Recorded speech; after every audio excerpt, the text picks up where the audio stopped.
company acquiring almost all of the assets of 21st Century Fox. It's a $52.5 billion U.S. deal. For some reaction, what are the implications could be here in Canada? We're joined by Michael Hirsh, a well-known media executive here in Canada and the chairman and CEO of WOW Unlimited. Nice to see you. Great to see you. So obviously, this is the kind of deal that could have some ripple effects around the globe. What was your reaction? I mean, we'd heard in the press this might be coming, but what was your reaction to the official announcement? Well, my initial surprise was that the Fox, the Murdoch family, would decide to split up the company. Yeah. And then you say, okay, Rupert is obviously at a point where he's making succession possible and the sort of creating harmony in the family through the split.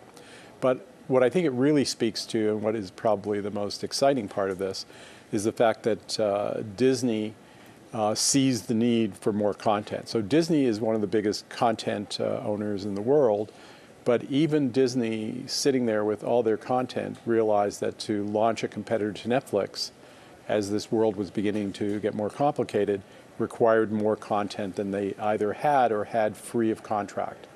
And Disney had announced that they were going to start an OTT, an over-the-top streaming platform of their own. And what we heard in the industry was they were finding they didn't have as much content to deploy as they expected they would have. And so this deal solves the problem, because the Fox library not only delivers great movies, a classic movie library that's one of the best, as well as great TV series like Simpsons and Family Guy. Yeah. So really deep animation content, deep kid stuff too. Like let's go through something theoretical here. Like if they had not done a deal like this and launched this streaming service, even with everything they have, they've got the Disney movies and these Pixar movies, and they've got the Marvel franchise. Now they get more of the Marvel franchise with this Fox deal. Some people suggested, well, that streaming service is going to be too niche. I mean, if you're asking people to pay $15 a month or whatever it is, people binge on stuff. They're going to go through all the Disney movies and the Marvel movies and the Pixar movies in a day, and then they're going to be hungry for more, and they're going to go look on what's on Netflix. I mean, does that play into it, just having just an endless sea of content because consumers demand it these days? Well, perhaps they're even thinking of two different OTT plays. So with this purchase, they basically become the majority owner of Hulu, which is already an OTT streaming play in the U.S. Right. That has the opportunity to grow globally. And that may be a play, using that may be a play for the kind of non-traditional Disney material. Yeah. And then the traditional kind of kids and Disney material and family-friendly material could play on a separate Disney offering. So there's speculation about whether they'll end up with more than one play out of this. So just a couple of Canada questions. And one thing that's really key is Hulu had great technology. They developed a great platform. And so what Disney is getting for their own platform is, in fact, the ability to utilize this great platform. Which shouldn't be underestimated, because as soon as you get that spinny wheel when you're trying to watch something online, people they start complaining, right? We know the reality there. So on the Canadian side, number one, would you anticipate Disney coming to this market with this streaming service so they can do battle with the likes of Netflix in the Canadian market?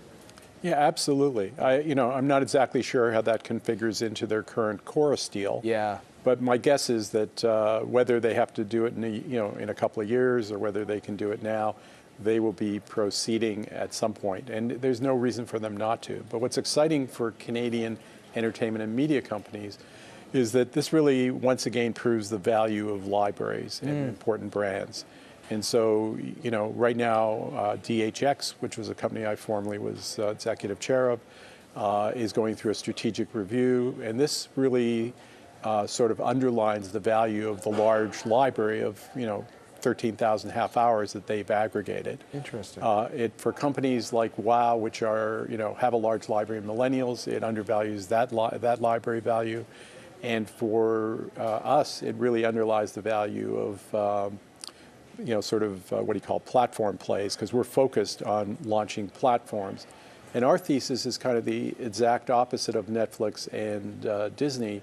We're into developing a very, very niche platform that delivers to a very specific audience. And so we're looking to super deliver or over deliver to a niche, small audience. And it's a totally contrary point of view, but my belief is that as this streaming platform business unfolds, people will take a couple of generalists and then they'll pick the magazine kind of interest that fits their own niche interest. And so in the US, there's a great example of this. There's a company called Crunchyroll that delivers Japanese anime, which is a micro niche audience, in subtitled version, so not even dubbed. Yeah. And they have well over 1 million subscribers paying over $8 a month just for this very specific niche audience platform. There you go. Now, the other question I had was about the movie theater environment. So, it feels like Disney already was dominant at the box office. They've got this new Star Wars will be in theaters. By my math with this deal today, they now control 7 of the top 10 grossing globally films of all time, because Avatar and Titanic are right at the top of the list, and those were Fox properties. What does that mean for theater chains? Do you think that that gives Disney even more leverage at a time when there's sort of a lot of questions about whether people are going to keep going to the movie theater? Absolutely, Disney gains tremendous leverage from this deal, not only with movie theaters, where they will dominate, but also with toy stores and also with toy companies. They represent more than half, I think, of the retail business in toys for both boys and girls. And so they're a dominant figure, and they are clearly one of the players who really understands how to use their leverage. Yeah.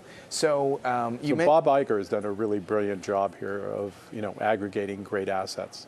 And what would be the wild card in all this? That people are talking about whether regulators are on board with this or not. That's always really hard to know, but it kind of feels like they're going to make a case that the world has changed dramatically, and if we don't do a deal like this, our own business is going to be under tremendous pressure because of companies like Netflix. Right. So what's interesting is if you look at how media stocks like Disney have done, before this story, for the last year, media stocks in general have underperformed. The marketplace hasn't seen the value that I think Disney is now, sort of kind of untapping and showing that there's tremendous value in these libraries, and they, at the moment, are undervalued. So I think for Disney, it represents a great opportunity to get excitement around their stock and compete with companies that are not only like Netflix, but Amazon,